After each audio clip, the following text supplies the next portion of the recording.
तर नमस्कार मंडळी. तर आजचा बेत आहे काळ्या वांग्याचं भरीत. तर यासाठी मी ते 2 कांदे, 1 टोमॅटो, 1 वांगं आणि कोथिंबीर कढीपत्ता घेतलेला आहे. आणि नंतर मी इथं ते कट करून घेतलेलं आहे, कांदा, टोमॅटो, कोथिंबीर आणि मस्त असं बारीक कट करून घेतले. आणि त्याच्यानंतर जे ते मी मसाले घेतलेले आहेत. तर मसाल्यांमध्ये मी 1 चमचा कांदा मसाला, अर्धा चम्मच काळा मसाला, अर्धा चम्मच धना पावडर आणि अर्धा चम्मच हळद हे असं घेतलेलं आहे. आणि त्याच्यानंतर जे मी वांग्याचे बारीक बारीक तुकडे करून घेतले, कट करून घेतलेले आहे बारीक बारीक असे, आणि काप करून घेतलेले आहे वांग्याचे. आणि त्याच्यानंतर धुवून मस्त घेतलेले आहे. त्याच्यानंतर मी इथं कढईत जे आहे ते कांदा टाकलेला आहे तेलामध्ये मस्त. आणि त्याच्यानंतर मस्त असा कांदा जो आहे तो परतून घ्यायचा. आणि कांदा परतत असताना थोडंसं मीठ घालायचं आहे आपल्याला चवीनुसार आणि मस्त असं परतून घ्यायचं आहे. मीठ घातल्याने कांदा जो आहे तो पटकन शिजतो आणि वेळ लागत नाही. आणि मस्त असा कांदा जो आहे तो लाल होईपर्यंत परतून घ्यायचा. आणि इथं बघू शकता मस्त असा जो कांदा आहे तो परतत असा आलेला आहे.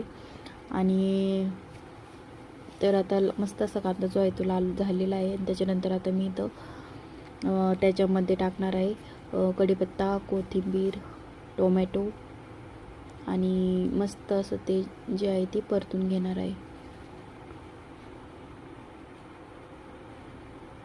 बघू शकता कशा प्रकारे मस्त असे परतलेलं आहे ना. आता इथे मी कांदा, टोमॅटो वगैरे टाकते आणि हे मस्त असं परतून घेते. 1-2 मिनटं हे सुद्धा परतून झाल्यानंतर त्यात जे आपण मसाले घेतले होते ते टाकणार आहे. आणि ते पण मस्त असे 1-2 मिनटं असं परतून घ्यायचं आहे. त्याच्यानंतर जे वांगी धुवून घेतले होते ते टाकायचे आहेत आणि मस्त परतून जे आहे ते घ्यायचं आहे आपण. आणि मस्त इथं जे मी कांदा, टोमॅटो, कांदा वगैरे आहे ते मस्त मसाले टाकून परतून घेतला आहे.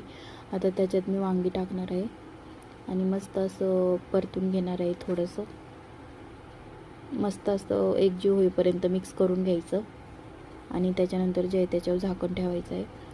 तर आपण याच्यात पाणी अजिबात टाकणार नाही, हे वाफेवरच शिजवणार आहे, जेणेकरून चव पण मस्त येते आणि छान शिजलं जातं आहे. इथं बघा टोमॅटो, कांदा वगैरे सगळं मस्त असं बारीक शिजलेलं आहे.